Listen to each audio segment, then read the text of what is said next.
Welcome sa Dries TV. Kung interesado ka sa ganitong news, huwag kalimutang isubscribe ang ating YouTube channel. Maraming salamat! Welcome po ulit sa ating panibagong update tungkol kina Kim and Paolo Abilino. Sa bawat update natin, tatalakayin natin ang mga pinag-uusapan sa mundo ng social media tungkol kina Kim and Paolo Abilino. Kaya naman kung hindi pa po kayo nakasubscribe dito sa ating channel nako, i-click nyo na po yan and isama nyo na din ang bell button. So ayan, welcome back again sa ating YouTube channel mga kakimpaw, and sa update natin ito, ang pag-uusapan natin ay tungkol kina Kim and Paolo Abilino. So sa mga previous update natin, natalakay natin, 'di ba, yung tungkol sa pang-alipusta po kay Paolo Abilino ng ilang mga bashers, lalo na itong ilang sumusuporta po kay Jay. And binalikan nga po ang paalala ni Paolo Abilino August 16, 2024. So nakaraang taon ito. Sabi ni Paolo Abilino, brush it off and ignore, never engage. Yan po yung paalala ni Paolo Abilino.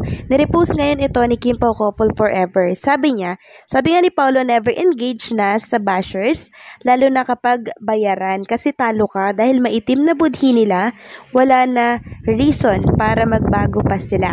Kahit kamuhian mo, tama na ang napagtanggol na natin mga idol natin. Bahala na ang digital karma sa mga katulad nila. Kindness and positivity. So agree ako mga kakimpaw na never engage sa mga post po ng mga yan. Kasi yung mga yan, nagtatago po yan sa dummy account. Kung talagang matapang sila, dapat ipakita po nila yung mukha nila, diba? Hindi po. Nagtatago sila sa mga picture ng iniidolo po nila.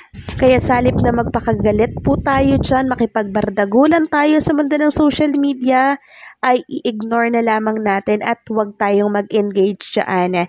Lagi nating tatandaan yung payo po ni Paolo Abilino. Samantalang, since sobrang miss na po ng mga Kim Pao fans, sina Kim and Paolo Abilino na makitang magkasama, bibihira na lamang po kasi silang makitang magkasama, di ba?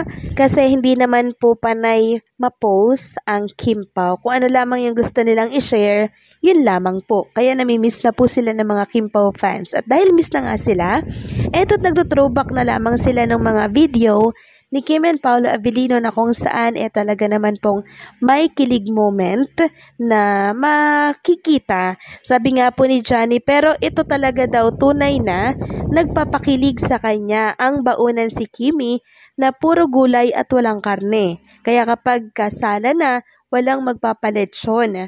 Ang lulutuin lang natin ay lahat ng gulay sa bahay kubo, walang magkakarne. So napaisip nga ako ng very light lang naman sa post nitong si Johnny. Ano kaya pag kinasal nga ang Kim and Paolo, no?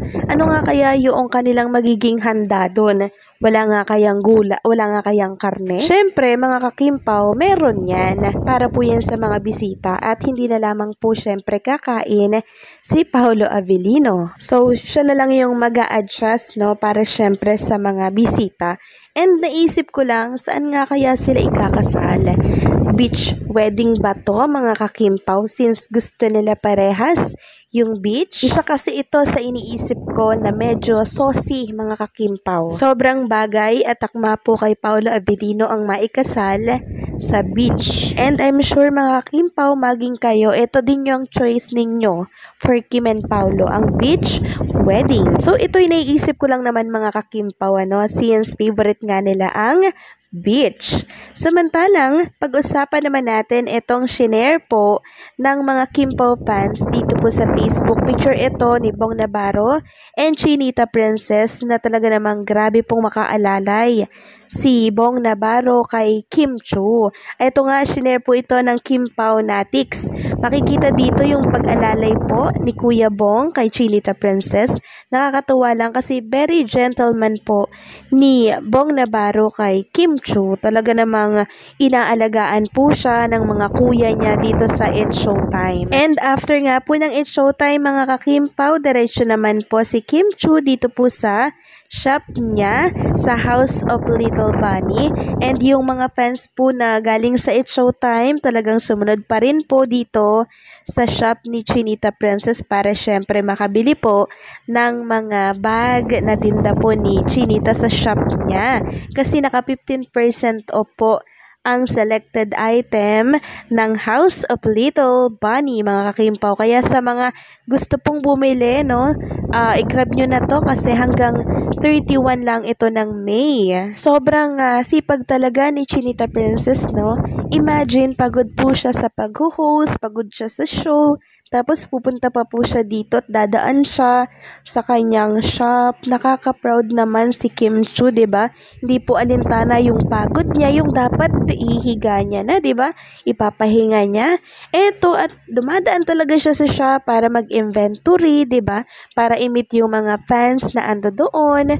Nakaka-proud talaga si Kim Chu. And eto nga po, may nakita akong picture ng isang fan with Chinita Princess dito sa X. Credit po sa may-ari ng picture na to. Hindi ko nakuha yung pangalan niya, pero credit po sa inyo. I-share ko lamang sa ating mga followers and subscribers itong picture nyo. Napansin ko lang kasi mga kakimpaw na malungkot na naman ang mata ng ating Chinita Princess. Ayan po mga kakimpaw, oh. Parang may sipon na may sakit ba si Chinita Princess o may dinadamdam ba siya? Kasi makikita mga kakimpaw sa kanyang mata kahit nakangiti siya, yung mata niya talaga nagsasalita Parang may something, 'di ba, na parang malungkot yung mata ni Chinita Princess. Sana mali ako mga kakimpaw. Kung pagod man siya, dapat mga kakimpaw, 'di ba, ay magpahinga na siya kasi sobrang pagod nito sa It's Showtime mga kakimpaw, tapos rekta pa sa shop, 'di ba?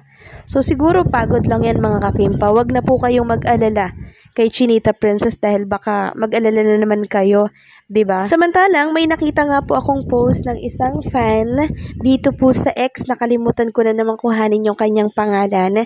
Nakita ko si dito at nabasa yung Chinita Princess get well soon daw. So, okay lang kaya si Chinita Princess? Kung hindi po siya okay mga kakimpaw, bakit nag-i-It's Showtime pa rin siya, 'di ba? Baka naman sinisipon lang or may something lang, 'di ba? Pero kaya naman ni Chinita Princess mag-It's Showtime. Pero yun nga lang, bilang fans, mga kakimpaw, nag-aalala po tayo sa kanyang kalusugan and syempre sa kanyang kalagayan. Dapat kasi, kung totoo man po na masamang pakiramdam ni Kim Chu, mga kakimpaw, nagpapahinga na lamang siya, 'di ba? Hindi naman po niya kailangan talagang magtrabaho at pumasok sa It's Showtime once na ganito yung kanyang nararamdaman. Paano ba naman si Kim Chu mga kakimpaw? Gusto niyang makapagpasaya, no? Kahit na konti lang yung tulog niya, kahit na meron siyang nararamdaman, papasok talaga siya sa It's Showtime at magpapasaya po siya ng mga fans doon. Grabe din, 'di ba? Kaya tayong mga fans, lagi po tayong nag-aalala sa kanya.